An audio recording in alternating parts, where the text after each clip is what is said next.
the big four oil companies, they got stronger as well. The big four oil companies, the super majors, we can call them big oil. What was getting stronger was what you can call little oil. Because of the boom in oil prices, started accessing oil and natural gas in the shale of the United States, and their profits started going up. ExxonMobil, the Council on Foreign Relations, the entrenched old money oil bankers, they began to move into the Democratic Party around 2007 and 2008. This is a rational decision for anyone who closely follows U.S. politics. Demographics are shifting.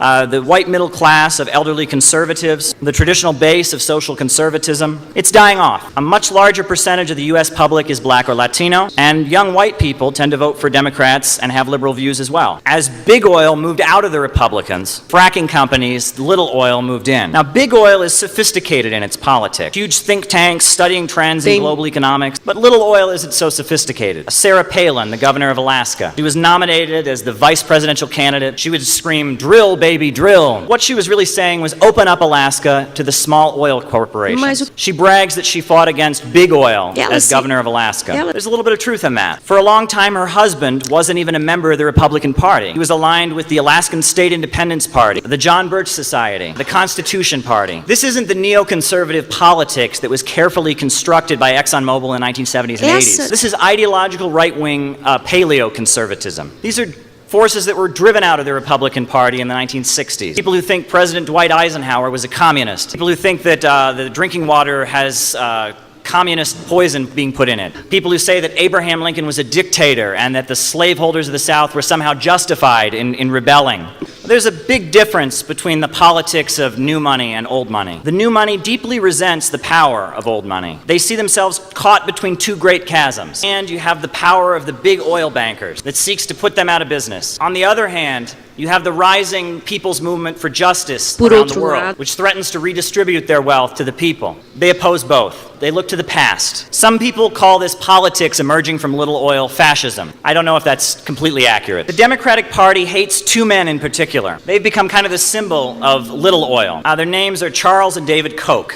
They are the inheritors of a company called Koch Industries. They're constantly being denounced by the Democrats because they're rising competitors with the big four oil companies. And if you can look at where Koch Industries came from, you can learn something about the role that oil plays in development. The father of the Koch brothers, his name was Fred Koch. He invented a new method of thermal cracking, the process by which crude oil is transformed into gasoline. The big oil bankers tried to put him out of business, and they took him to court 44 times. In one instance, they actually were proven to have bribed a judge to rule against him. Fred Koch was nearly ruined in the United States, but this was 1927, and there was another place to turn, the Soviet Union. Prior to the Bolshevik Revolution, the Russian Empire had been one of the leading oil exporting countries. 150 different oil companies had invested in the Baku oil fields of Azerbaijan, part of the Tsarist Empire. The Baku petroleum output was larger than the entire domestic output of the United States. Half of the oil in the entire world was being produced in areas controlled by Russia. As a result of its important role in the world economy, Baku was one of the few areas in Russia to even have electricity. 95% of electricity was used for industrial purposes. The working peoples of Baku, half of them Turkish Muslims, the other half Christian Armenians. They lived in shacks and they made poverty wages. All throughout the Russian Empire, people were living in extreme poverty. But Russia was supplying the world with oil. The victory of Britain in World War I was dependent on the Russian oil. A famous incident occurred in 1901. There was an oil refinery in part of the Russian Empire called Georgia, city of Batumi. The oil workers at this refinery went on strike. They were demanding better conditions, and the leaders of their union were arrested. So a crowd of oil workers, armed with guns in their hands, ripped down the walls of the prison. They freed their comrades. The leader of that crowd that broke open the jails in Batumi and freed the oil workers was a 23-year-old seminary school dropout. At the time, he went by the nickname Koba, who would eventually be known to the world as Joseph Stalin. The peoples all throughout the Russian Empire, they knew in their bones that they were supplying the modern industrial economy of the 21st century with oil.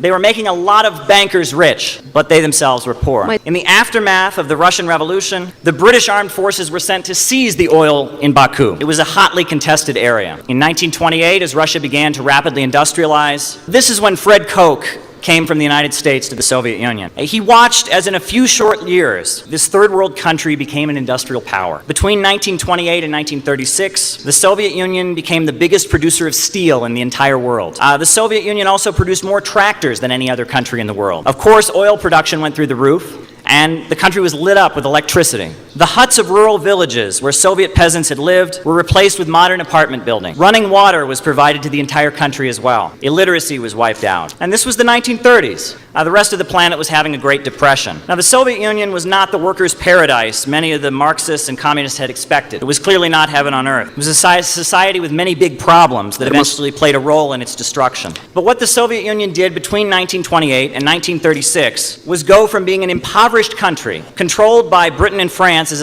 a semi-colony, to becoming a superpower. This doesn't require Marxism-Leninism. This doesn't require Soviet-style command economics. It requires economic independence. It requires mobilization of the people. It requires a leadership that loves the homeland, not the international bankers. Fred Koch.